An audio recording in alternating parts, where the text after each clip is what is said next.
लेकिन आज भी इस देश के अंदर दलितों, पिछड़ों और तमाम आदिवासी बस्तियों में, चाहे शहर में मलिन बस्तियां हों, वहां पर पानी पीने का भी उचित व्यवस्था नहीं है। श्रीमान जी, कई जगह पर ऐसा भी होता है, पानी के लिए दलितों और आदिवासियों की हत्या की जाती है। इस माननीय Ram ji please 2 minute only.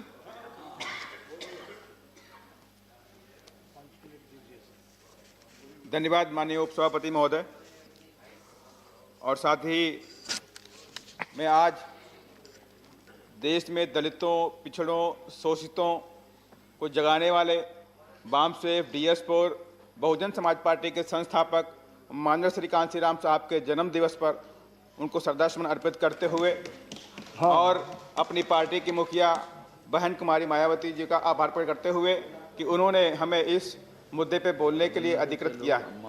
मान्यवर, जल शक्ति का महत्व बहुजन समाज के लोग बेहतर समझते हैं, चाहे वो इधर बैठे हों चाहे उधर बैठे हों। इस जल का जो महत्व है, इस बात से हम बताना चाहते हैं कि बाबा साहब डॉक्टर भीमराव अंबेडकर ने इस दलितों को पीने का अधिकार दिलाया महार सत्याग्रह से। महार सत्याग्रह कराया और उसके बाद भी बाबा साहब ने इस देश में संविधान बना करके दलितों और पिछड़ों को बराबरी का हक भी दिया। लेकिन आज भी इस देश के अंदर दलितों, पिछड़ों और तमाम आदिवासी बस्तियों में, चाहे शहर में मलिन बस्तियां हों, वहां पर पानी पीने का भी उचित व्यवस्था नहीं है। श्रीमान जी, कई जगह पर ऐसा भी होता है, पानी के लिए दलितों और आदिवासियों की हत्या की जाती है। इसका एक ताज़ा उदाहरण मैं आपको देता हूं। श्रीमान जी, ये 2020 की घटना है, 16 फरवरी 2020 की। मध्य प्रदेश के अंदर शिवपुरी जिला है, वहां पर एक विधानसभा है करेरा, वहां पर एक मदन वाल्मीकि व्यक्ति था। वो पानी पीने के लिए किसी के हैंडपंप जाता है, वहां पे एक उच्च वर्ग के व्यक्ति ने इस बात को जाना कि एक वाल्मीकि समाज का व्यक्ति है, इसने उस हैंडपंप को छू लिया है, उसको गोली मार दी। श्रीमान जी, ऐसी घटनाएं तमाम होती हैं। तो इसलिए मैं श्रीमान जी आपसे निवेदन मेरा है कि आपके माध्यम से सरकार से कहना चाहता हूं कि तमाम दलितों की बस्तियों में, आदिवासियों की बस्तियों में, मलिन बस्तियों में आज भी पीने के पानी की व्यवस्था नहीं है, उचित व्यवस्था नहीं है।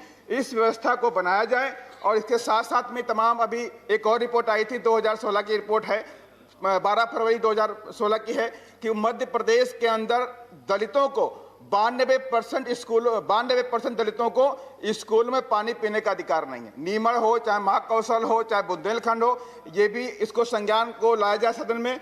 श्रीमान जी, इसलिए मैं आपसे ज़्यादा बात न करते हुए मैं एक और छोटी सी एक प्रॉब्लम हमारे गृह जनपद लखीमपुर खीरी की है। वहाँ पे शारदा नदी है, जिसका पानी नेपाल से आता है। हर साल भयंकर बाढ़ आती है वहाँ पर है, और जिसकी वजह से तमाम हजारों एकड़ वहाँ की जो फसल है बर्बाद हो जाती है, लोग बेघर हो जाते हैं, कई लोग तो उनके खाने पीने के लाले पड़ जाते हैं। तो श्रीमान जी, मैं सरकार से आपके माध्यम से निवेदन करना चाहता हूँ कि कम से कम हमारे जिले में उस बाढ़ को, भयानक जो रूप है उसका कम किया जाए। मैं जानता हूं कि आप बाढ़ को रोक नहीं सकते हैं, लेकिन कम से कम जो उसके माध्यम से जो भयानक रूप आता है उसके लिए कोई ठोस कदम उठाया जाए, जिससे हजारों लोग बेघर ना हो। और इसके लिए मैं आपके माध्यम से बात करना चाहता हूं। धन्यवाद। धन्यवाद।